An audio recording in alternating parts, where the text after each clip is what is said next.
Welcome. मैं doctor Smita Barge, सहायक प्राध्यापक वाणिज्य, बद्री प्रसाद लोधी, स्नातकोत्तर शासकीय महाविद्यालय आरंग। आज के इस प्रेजेंटेशन में हम विभागीकरण इस विषय पर चर्चा करेंगे।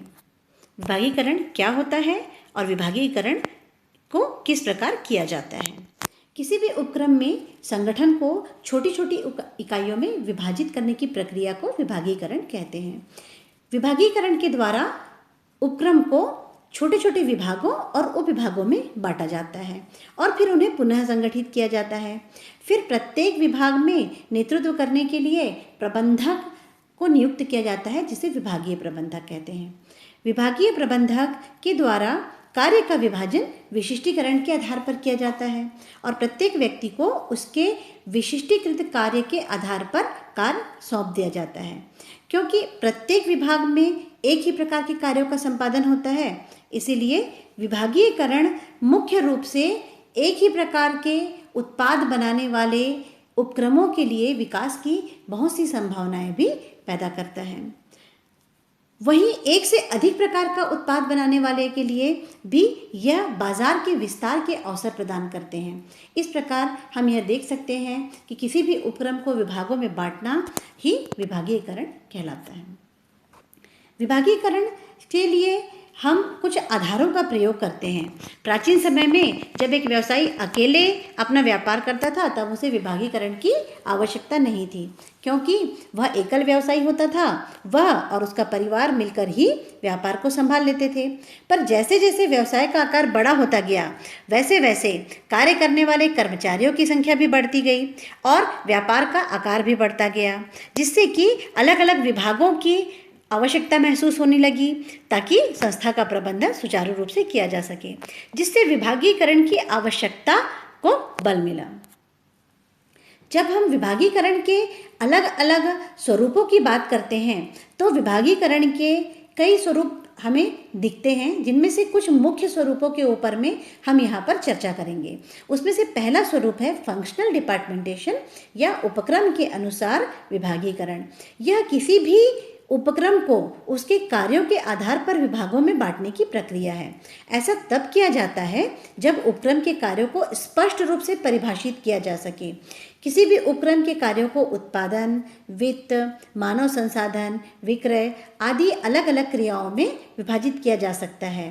फिर जैसे जैसे उपक्रम के कार्यों का विस्तार होता जाता है, वैसे वैसे अन्य विभाग भी बनते जाते हैं, जैसे विज्ञापन विभाग, संप्रेषण विभाग, प्रचार एवं प्रसार विभाग। इस तरह के अलग अलग विभाग अन्य बनते जाते हैं, परंतु मुख्य रूप से कोई भी कार्य उत्पादन, वित्त, मानव संसाधन और विकास की क्रियाओं के द्वारा किया जाता है और यही उपक्रम के कार्य के अनुसार विभागीकरण के मुख्य आधार भी हैं, जिसको हम निम्न प्रकार से ऑर्गेनाइजेशन चार्ट में या रेखा चित्र में देख सकते हैं। एक सीईओ के अंडर में यदि 4 अलग अलग विभाग हैं, जो production department, personal department, finance department और मार्केटिंग डिपार्टमेंट है, तो यह फंक्शनल डिपार्टमेंटेशन या कार्यानुसार विभागीकरण को प्रदर्शित करता है।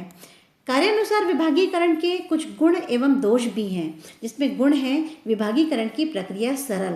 क्योंकि कार्य के अनुसार विभागीकरण किया जाता है तो यह प्रक्रिया अत्यंत सरल होती है, स्पष्ट होती है और सभी के अधिकार कर्तव्यों का स्पष्ट रूप से व्याख्या की जा सकती है। विशिष्टीकरण के लाभ: अलग अलग कार्यों को करने वाले कर्मचारी अलग अलग कार्यों में विशिष्टीकरण प्राप्त कर लेते हैं, जिससे संस्था को विशिष्टीकरण के लाभ प्राप्त होते हैं। समन्वय में सुविधा: एक ही प्रकार का कार्य करने वाले कर्मचारी चूंकि अपना कार्य करने के पश्चात उसे दूसरे विभाग की ओर प्रस्तुत कर देते हैं और दूसरा विभाग तीसरे विभाग की तरह, इस तरह से इनका आपस में समन्वय अच्छी तरह से हो जाता है। प्रशिक्षण एवं नियंत्रण संभव: चूंकि कार्य के अनुसार विभागीकरण किया जाता है, अतः कार्य के अनुसार प्रशिक्षण देना और किए गए कार्य के संपादन होने या न होने के ऊपर उत्तरदायित्व का निर्धारण करना एवं नियंत्रण करना अत्यंत सरल एवं सुगम हो जाता है। प्रभावी निरीक्षण के लिए, एक प्रबंधक के लिए विभागीकरण करने के पश्चात यह अत्यंत सुविधाजनक हो जाता है कि वह अलग अलग कार्यों का निरीक्षण किस तरह करे, क्योंकि वह कार्य के अनुसार उसका निरीक्षण कर लेता है। छोटी एवं स्थायी प्रवृत्ति की संस्थाओं के लिए प्रभावपूर्ण, मुख्य रूप से छोटी एवं स्थायी जो संस्थाएं होती हैं उनके लिए यह बहुत ही प्रभावपूर्ण होता है, परंतु इसके कुछ दोष भी होते हैं, जैसे पूर्ण संगठनात्मक लक्ष्य की प्राप्ति में समस्या। क्योंकि अलग अलग विभाग जो कार्य के आधार पर विभाजित होते हैं अपने अपने कार्यों की तरफ ही ध्यान देते हैं, तब संगठन का पूर्ण लक्ष्य एक और हो जाता है और किसी का भी ध्यान संगठन के पूर्ण लक्ष्य की तरफ नहीं रह पाता, जो कि इसकी सबसे बड़ी कमी है। निर्णयों में देरी, चूँकि प्रबंधक विभागीकरण को अन्य कार्यों के आधार पर बांट देता है और प्रत्येक विभाग अपने कार्य के आधार पर निर्णय लेते हैं, अतः महत्वपूर्ण निर्णयों को लेने में भी देरी संभव होती है।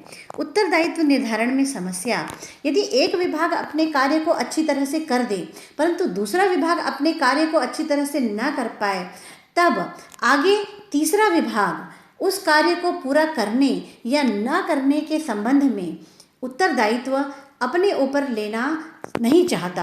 ऐसे समय में उत्तरदायित्व का निर्धारण कर पाना अत्यंत मुश्किल हो जाता है, दुष्कर हो जाता है कि वास्तव में उत्तरदायी कौन है किसी भी कार्य को करने या न करने के लिए। जटिल संरचना की समस्या, कई बार कार्य के अनुसार विभागीकरण करते समय किसी भी उपक्रम की संरचना जटिल हो जाती है। यह उसकी समस्या बन जाती है कि किस तरह से कार्य के अनुसार विभागीकरण किया जाए। और समन्वय में समस्या, यदि अलग अलग विभागीय प्रबंधक आपस में समन्वय से कार्य करते हैं तो कार्य सुचारू रूप से हो पाता है, अन्यथा समन्वय में समस्या होती है। दूसरा प्रकार होता है उत्पाद के अनुसार विभागीकरण, प्रोडक्ट डिपार्टमेंटेशन। इस प्रकार का विभागीकरण उन संगठनों में किया जाता है जहां एक से अधिक उत्पादों का निर्माण किया जाता है एवं संस्था में उपलब्ध संसाधनों को वस्तु निर्माण की आवश्यकता के अनुसार अलग अलग विभागों को बनाकर उनमें बांट दिया जाता है। प्रबंधक का पूरा ध्यान उत्पाद की तरफ होता है और कार्यों को उत्पाद प्रबंधक के निर्देशन के अनुसार पूरा किया जाता है। इसे रेखाचित्र के द्वारा इस प्रकार समझा जा सकता है। यदि बोर्ड ऑफ डायरेक्टर्स के अंदर मैनेजिंग डायरेक्टर्स हैं और मैनेजिंग डायरेक्टर को प्लास्टिक डिवीज़न, केमिकल डिवीज़न एवं मटेरियल डिवीज़न, इन तीन अलग अलग मेटल डिवीज़न, इन तीन अलग अलग डिवीज़नों में बांट दिया गया हो और फिर इन तीनों विभागों को फिर से प्रोडक्शन, सेल्स, फाइनेंस और पर्सनल डिपार्टमेंट में बांटा जाए तो इसे हम उत्पाद के अनुसार विभागीकरण कहेंगे। इसमें उत्पाद को प्राथमिकता दी गई है, कार्य को नहीं, परंतु इसके भी कुछ गुण एवं दोष हैं। यदि इसके गुणों की बात करें तो है प्रभावी कार्य नियंत्रण। चूँकि उत्पाद के अनुसार कार्य का विभाजन किया जाता है, अतः इसका ऊपर नियंत्रण प्रभावी रूप से किया जा सकता है। लचीलापन, कार्यों को उत्पाद के अनुसार विभाजित करने की वजह से कार्यों को आपस में समन्वित किया जा सकता है, इसमें लचीलापन होता है और प्रत्येक इकाई या प्रत्येक विभाग अपने कार्यों को संपूर्ण रूप से कर सकता है। शीघ्र निर्णयन, प्लास्टिक बनाने वाला विभाग अपने लिए लेने वाले निर्णयों को शीघ्र ले सकता है। केमिकल बनाने वाला विभाग और वैसे ही मेटल बनाने वाला विभाग भी अपने द्वारा लिए जाने वाले निर्णयों को शीघ्र रूप से ले सकता है, क्योंकि यह पूर्णतः स्वतंत्र विभाग हैं, किसी अन्य के ऊपर में निर्भर विभाग नहीं है। प्रभावी नियंत्रण, चूँकि तीनों विभाग अलग अलग और स्वतंत्र होते हैं, ये अपने अंदर कार्य करने वाले कर्मचारियों का प्रभावी रूप से नियंत्रण कर सकते हैं और उत्तरदायित्व का निर्धारण भी आसान होता है। परंतु इसके कुछ दोष भी होते हैं, जैसे इस आधार पर जब विभागीकरण किया जाता है तो यह पद्धति खर्चीली हो जाती है, क्योंकि प्रत्येक कार्य के लिए अलग अलग विभाग बनाना पड़ता है, जिससे खर्च ज़्यादा होता है। नियंत्रण में असुविधा होती है। यदि उच्च या शीर्ष प्रबंध जो मैनेजिंग डायरेक्टर्स हैं वह नियंत्रण करना चाहें तो वह असुविधा महसूस करते हैं और साथ ही समन्वय की समस्या भी आती है। विभागीकरण के तीसरे प्रकार को यदि देखा जाए तो इसे प्रक्रिया अनुसार विभागीकरण कहा जाता है। निर्माणी इकाइयों में जहाँ किसी भी उत्पादन या वस्तु का निर्माण विभिन्न प्रक्रियाओं से होकर के गुजरता है, वहाँ पर प्रक्रिया के अनुसार विभागीकरण किया जाता है। एक संपूर्ण प्रक्रिया को ही एक विभाग बना दिया जाता है और उस प्रक्रिया के विशेषज्ञ को वहाँ का विभागीय प्रमुख यानी विभागीय प्रबंधक बना दिया जाता है और वह अपने अधीनस्थों से प्रक्रिया की विशेषताओं के अनुसार कार्य को संपन्न कराता है और इसे ही प्रक्रिया अनुसार विभागीकरण कहते हैं। इसे ऑर्गेनाइजेशनल चार्ट या रेखा चित्र के द्वारा इस प्रकार हम देख सकते हैं। जब प्रोडक्शन मैनेजर है जिसके अंतर्गत spinning department, dyeing department, weaving department, printing department और फिनिशिंग डिपार्टमेंट, यह सभी डिपार्टमेंट है, यह प्रोसेस के अंतर्गत या प्रक्रिया के अंतर्गत किए जाने वाले विभागीकरण का एक उदाहरण है, जिसके अंतर्गत अन्य समस्त विभागीय कार्यों को किया जाता है।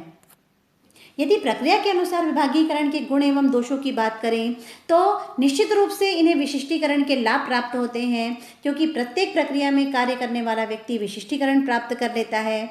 यह आर्थिक रूप से प्रभावी होता है और मितव्ययितापूर्ण कार्य किया जा सकता है। एक प्रक्रिया को पूर्ण करने वाले व्यक्ति को प्रशिक्षण प्रदान करना संभव हो पाता है और यहाँ पर उन्नत एवं उच्च तकनीकों का प्रयोग भी आसानी से किया जा सकता है। परंतु इसके कुछ दोष भी हैं, जैसे समन्वय में समस्या।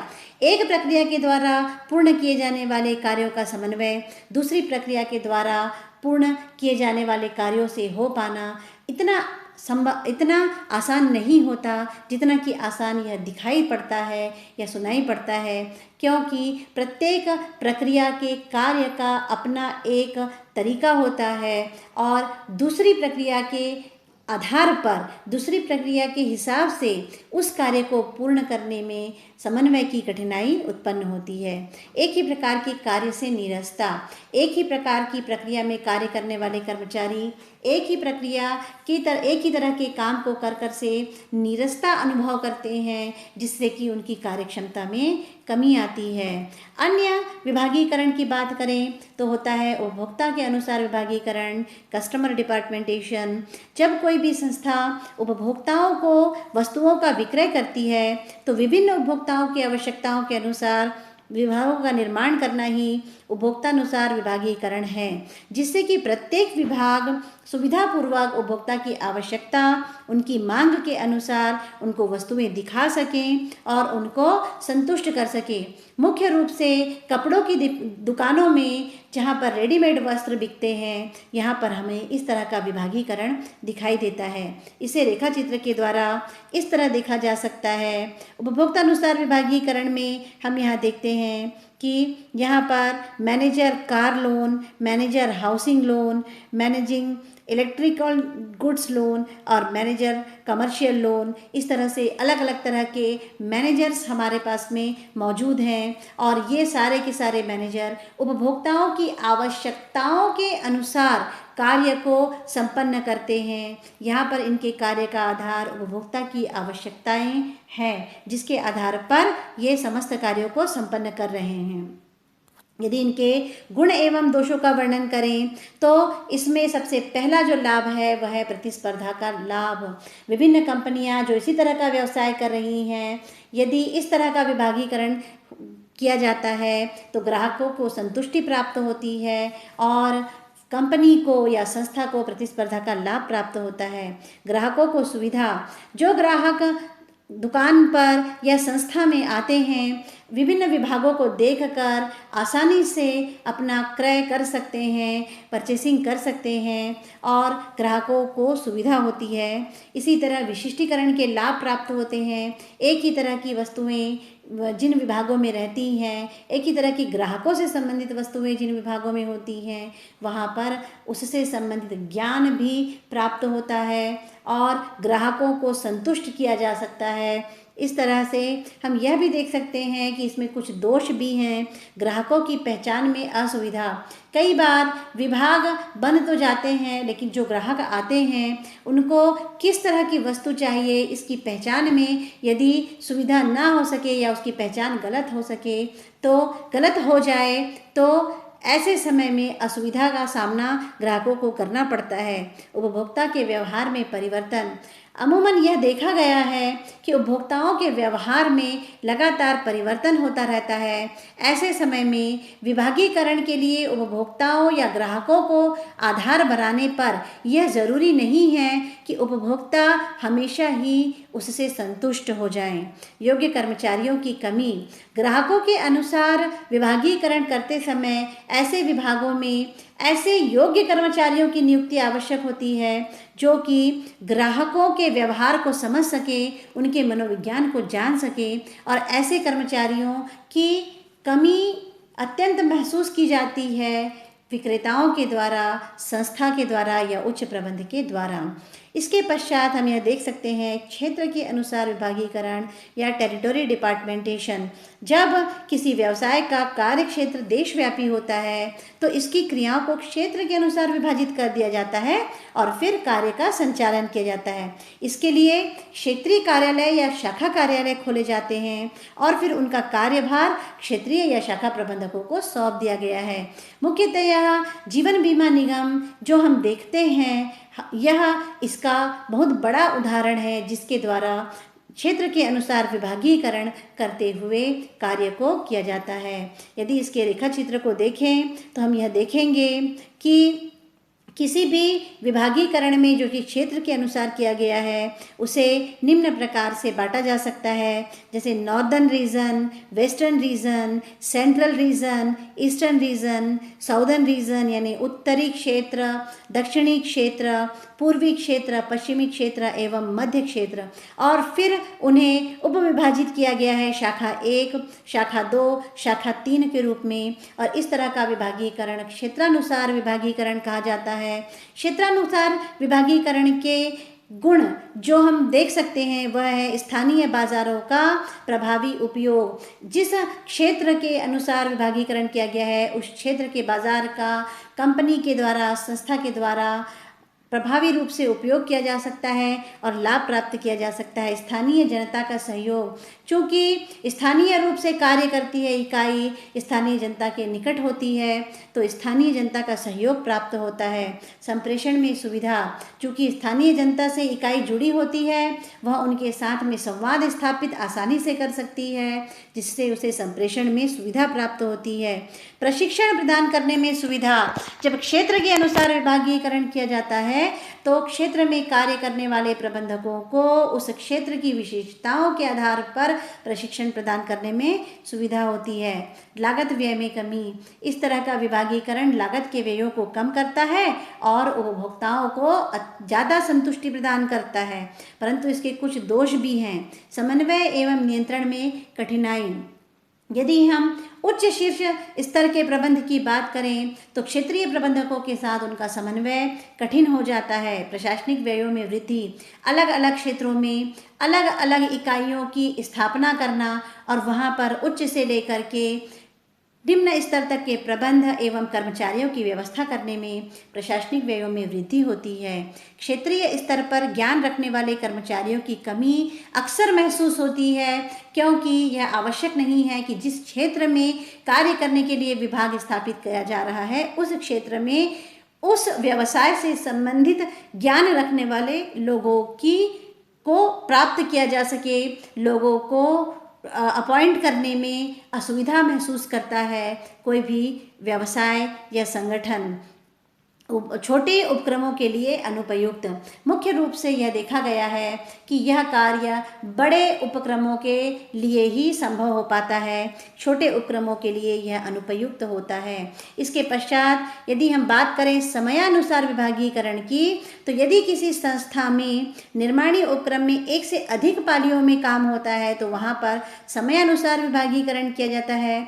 सामान्यतः बड़ी बड़ी उत्पादन औद्योगिक इकाइयाँ और निर्माण निर्माणी इकाइयाँ जहाँ लगातार दिन रात काम किया जाता है एवं मशीनों को बार बार बंद करना और शुरू करना संभव नहीं होता है, प्रक्रिया दिन रात सतत रूप से चलती रहती है, वहाँ पर समयानुसार विभागीकरण किया जाता है। इसे रेखाचित्र के द्वारा निम्न प्रकार समझाया जा सकता है। यदि विभागों को morning shift, evening shift, night shift इस तरह से बांट दिया जाए तो इसे समयानुसार विभागीकरण कहा जाता है। इसके कुछ गुण हैं जो निम्न प्रकार है। समय का अधिकतम उपयोग संभव, चूँकि दिन रात काम होता है, निर्माणी इकाई समय का अधिकतम उपयोग संभव कर पाती है। वैसे ही उत्तम तकनीक का उपयोग भी संभव होता है और तकनीकी विकास किया जा सकता है।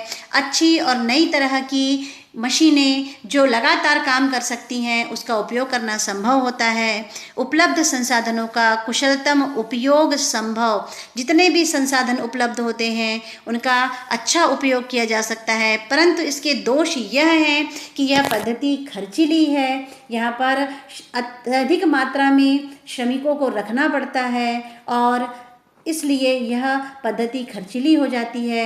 यदि श्रमिकों से दिन रात काम करना है तो उन्नत किस्म की मशीनरी की आवश्यकता पड़ती है, जो भी खर्चीली पद्धति हो जाती है। प्रबंधकीय समस्याओं का उदय, कार्य करने वाले श्रमिक तो ज़्यादा मात्रा में हो सकते हैं, लेकिन प्रबंधकों की संख्या सीमित होने की वजह से समस्याएं उत्पन्न होती हैं। समन्वय में कठिनाई, इसी तरह समयानुसार प्रबंध जब किया जाता है तब एक शिफ्ट से दूसरे शिफ्ट और दूसरे शिफ्ट से तीसरे शिफ्ट में परिवर्तन करते समय समयानुसार समन्वय में कठिनाई समझ में आती है।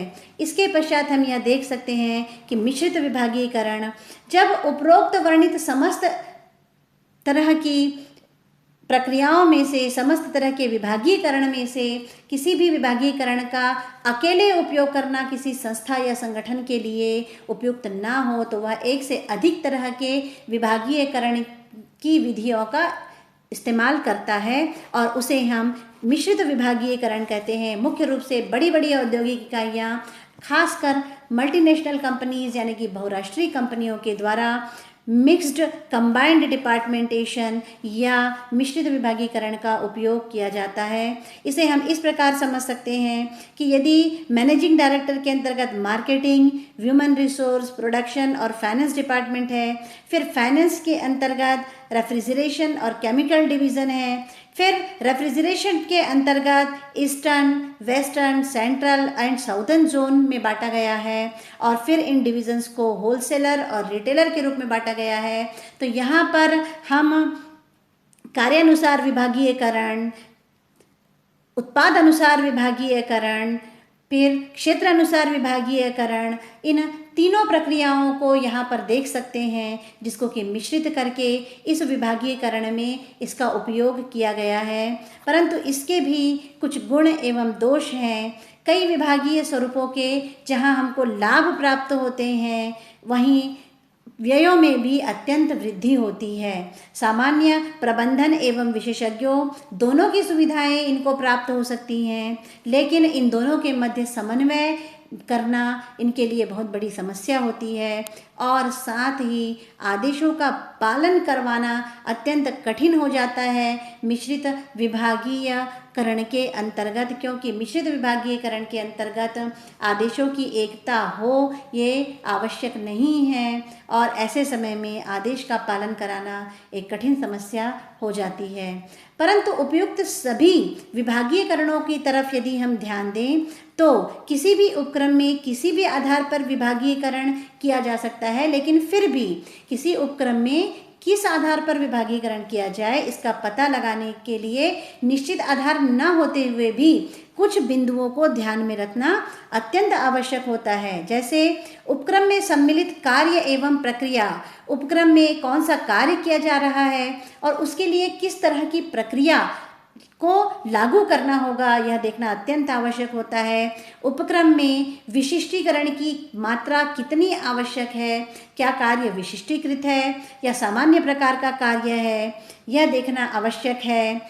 पास में मौजूद कर्मचारियों में दक्षता कितनी है, क्या वह किसी कार्य को करने के लिए क्षमता रखते हैं या फिर उन्हें प्रशिक्षण की आवश्यकता है, यह देखना आवश्यक है। उपयोग में लाई जाने वाली तकनीक उन्नत किस्म की और अच्छी तकनीक है या फिर सामान्य तकनीक है, यह देखना आवश्यक है। यह देखना भी आवश्यक है कि संस्था में केंद्रीयकरण या विकेंद्रीकरण दोनों में से कौन सी नीति का पालन किया जा रहा है, क्योंकि विभागीकरण उसी आधार पर किया जा सकेगा। बाजार में संस्था के प्रतिस्पर्धकों की स्थिति कैसी है और प्रतिस्पर्धा की स्थिति कैसी है, यह देखना भी अत्यंत आवश्यक है। संस्था अपने उपलब्ध संसाधनों का किस तरह उपयोग करती है, क्या वह समुचित तरह से इसका उपयोग कर पाती है अथवा नहीं कर पाती है, यह देखना भी अत्यंत आवश्यक है। और उपक्रम का आंतरिक एवं बाह्य वातावरण किस तरह का है, सब मिलजुल कर समन्वित रूप में कार्य कर पाते हैं या नहीं कर पाते हैं, यह वातावरण संस्था को किस प्रकार प्रभावित कर पा रहा है, यह देखते हुए भी विभागीकरण किया जाना चाहिए। तो यह विभागीकरण के चयन के कुछ आधार हैं जिनको ध्यान में रखते हुए विभागीकरण करना अत्यंत महत्वपूर्ण होता है।